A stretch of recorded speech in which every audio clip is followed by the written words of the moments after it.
Well, hey friends, I'm doing another commission, which stresses me out. I'm working with highly figured woods that I haven't yet figured out how to prevent tear out on. I'm making a chessboard.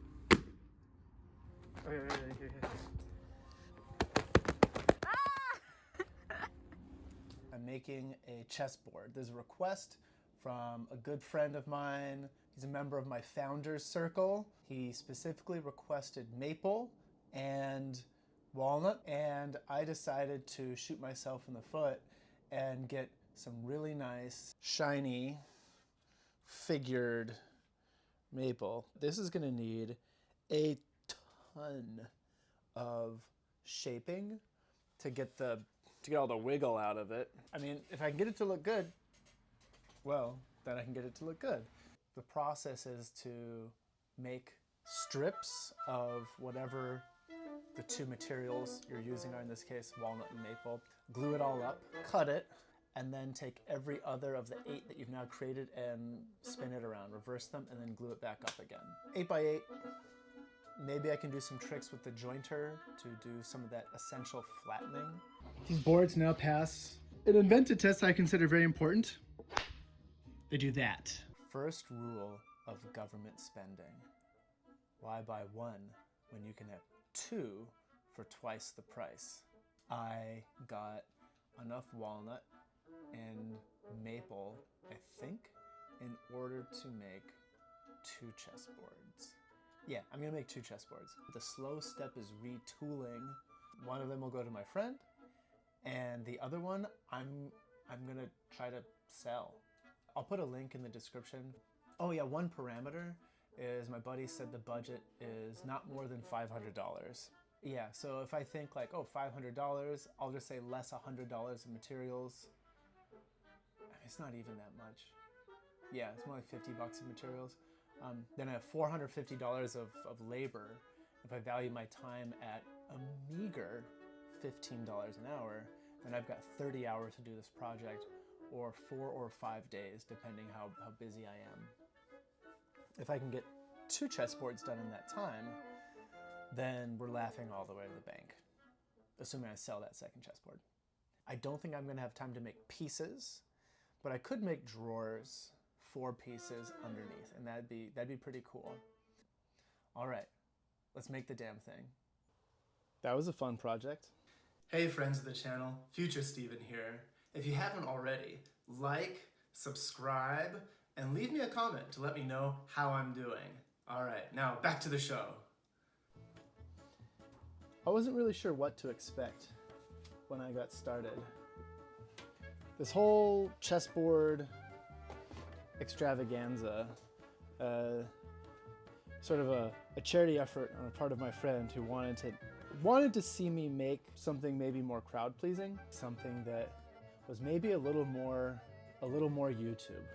And I appreciate it. I think it's important for us to push our boundaries, and not that I wouldn't have ever made a chessboard, but I probably wouldn't have made one unless someone were paying me to. We have a chessboard, paid in francs, to put that in perspective. So from the beginning, the choice of materials, I wanted to have 2 contrasting colors of wood. My friend asked for maple, but then there's all kinds of different figured maples. These on the outside are mostly made of bird's eye maple, and then there's the quilted maple family.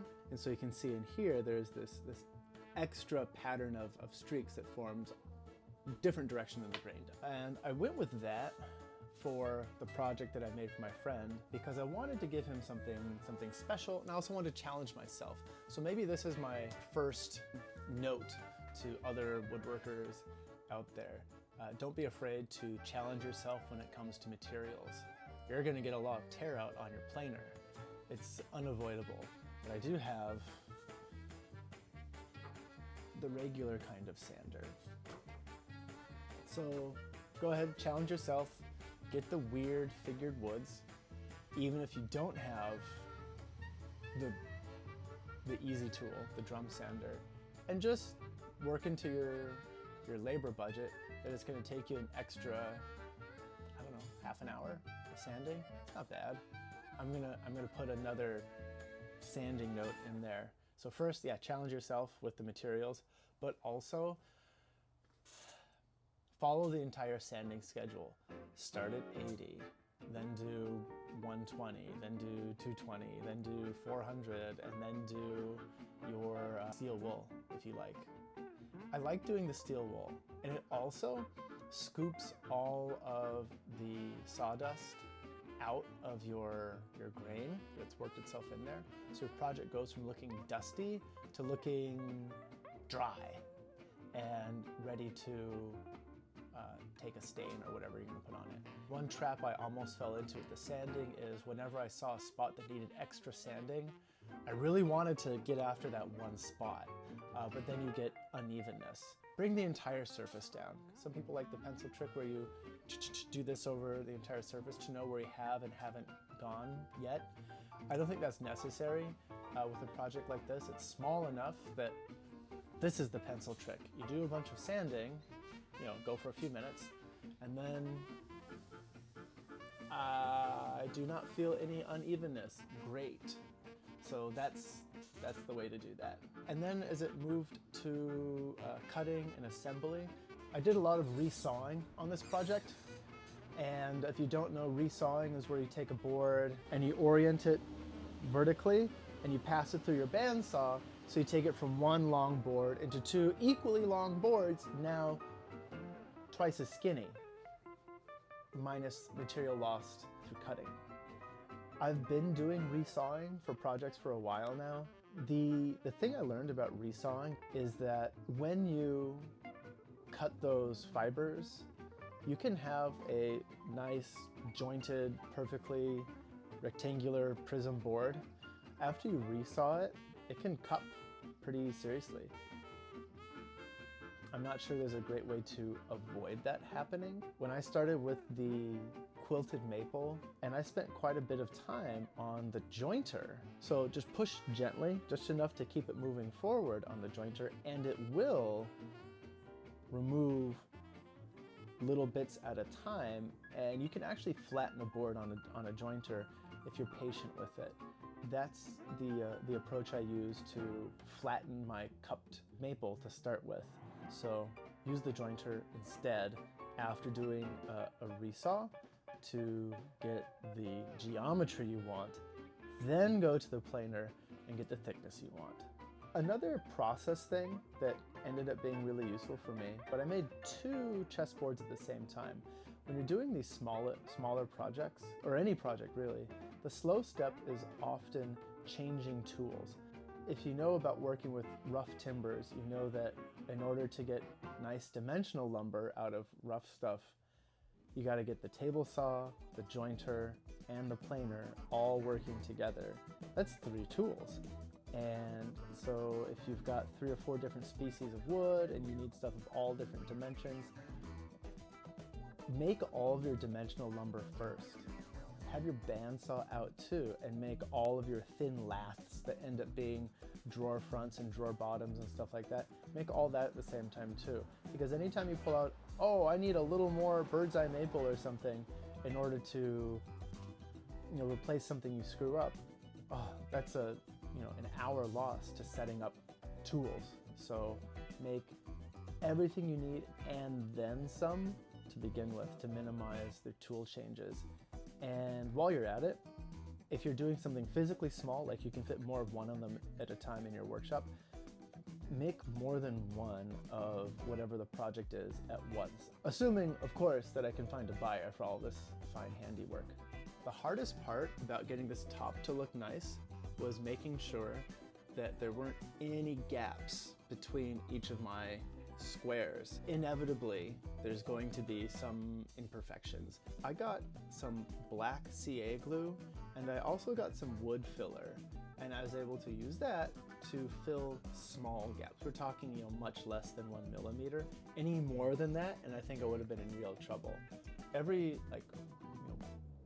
1 point error, every little deduction along the way is something that becomes obvious at the end of your project. All those little 1 points add up, and all of a sudden you have an A-, B+ project. So your best bet is to avoid those and prevent them from happening in the first place. What I did in my glue up, not only did I clamp from the sides to glue it all together, I had a board sitting on top just a little bit smaller, and I had that clamped all over the place too to squish everything into place. And I'm gonna say one thing about clamping that I'm learning about. When you're clamping in more than one direction, your efforts can kind of cancel out. If I have a bunch of clamps acting in this direction, clamping this way, then squishing down on top might not necessarily do very much unless I release a little bit of the tension in this way first. So go ahead, put all your clamps together, but then go back and loosen up your first set of clamps, whatever it is, and allow the pressure in the other dimension to do its job. And then go back and reapply it and check to make sure that everything is still aligned the way that you like it. In the absence of a CNC, I've tried doing miters a number of different ways. Well, 2 choices. Doing it on the chop saw, which I experimented with a little bit more for this project. Certainly used it a lot more than I normally do for doing miters. And the table saw. And one of the big victories for this project was finding a way to do miters that I was happy with. I made a sled specific for miters. It's nice to have a tiny, perpendicular to the track, fence, small sled. I have a big sled for big things and have a little sled for little things. Some of the miters, not on the ash, but on my drawer fronts, I made with the chop saw, and that makes big mistakes fast. Some of my ash is a little bowed one way or the other, which means that my drawer fronts need to be a little bit bowed too. And I was able to do that on the chop saw, but I overshot how much that angle was, and I need to fix it later. Suffice it to say, little bites. And so these corners actually are these are the best miters I've ever done. And it all came down to the right sled on the table saw. When it comes to my first point, you should challenge yourself. This is the first time that I ever did veneers. All I had to go with was the instructions on the jar. The guys at the store said, use contact cement to do veneers. And I said, okay, don't miss any spots with your contact cement, and put it on both materials that are to be adhered. Wait 10 or 15 minutes until it's tacky, and then apply a ton of pressure to the mated surface, and in your gravy. If you're charging what I'm charging for these chessboards, it's okay to make a mistake on a big paid commission project, but you have to make absolutely every effort to clean it up. And it does have to look better than if you hadn't cleaned it up.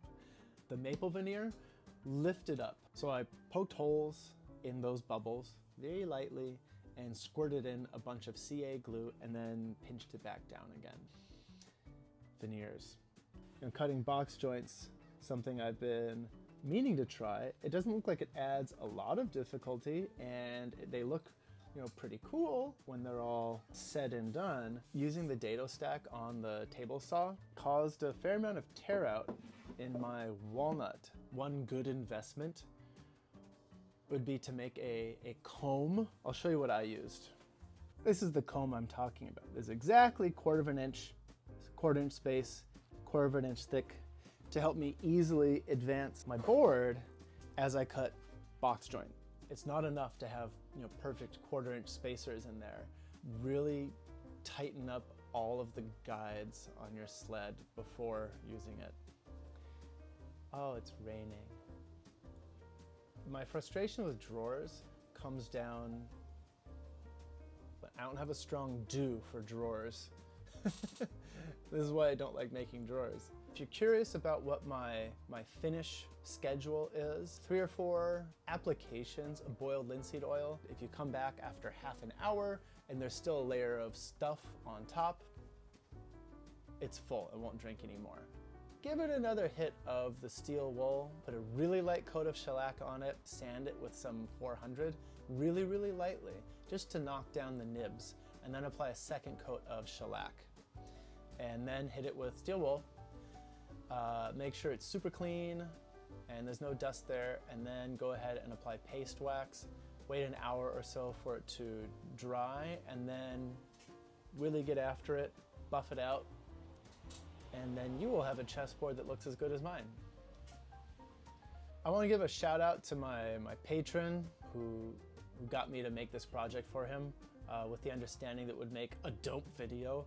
I hope that those of you who have been afraid of making charcuterie boards or chessboards or cutting boards or things that look like this, mixed wood, are feeling a little bit more confident about any of these steps. This was my first attempt at it. I've never made anything like this before, and it wasn't that bad. I used a few species of wood that I've never worked with before on this one. The highly quilted maple, it's not bad, just sand it more. Never used ash before, not bad. Never used veneer before. Make sure you've got plenty of clamping pressure and plenty, more than you think you need, of the contact cement before you walk away from that glue up. And if you're making drawers, God help you. This was fun. If you want this chessboard, it will be available in my Etsy shop. I am going to put a link to it in the description for this video. Thank you so much for being here. Hit that like button. Please subscribe. I would love if you would leave comments about any tips and tricks on making drawers, how to get them to fit nicely, how to prevent tear out on box joints, just anything to make drawers less miserable. I would also love it if people would leave comments about what other kinds of projects they'd like to see me make. Are you a hardwood person? Do you want to see little things like this? Are you a furniture person? Do you want to see stools and coffee tables and cabinetry? There's something really satisfying about hardwood because the finishing process is so rewarding to see this happen. Thanks for being here. I'll be in the garage. See you next time.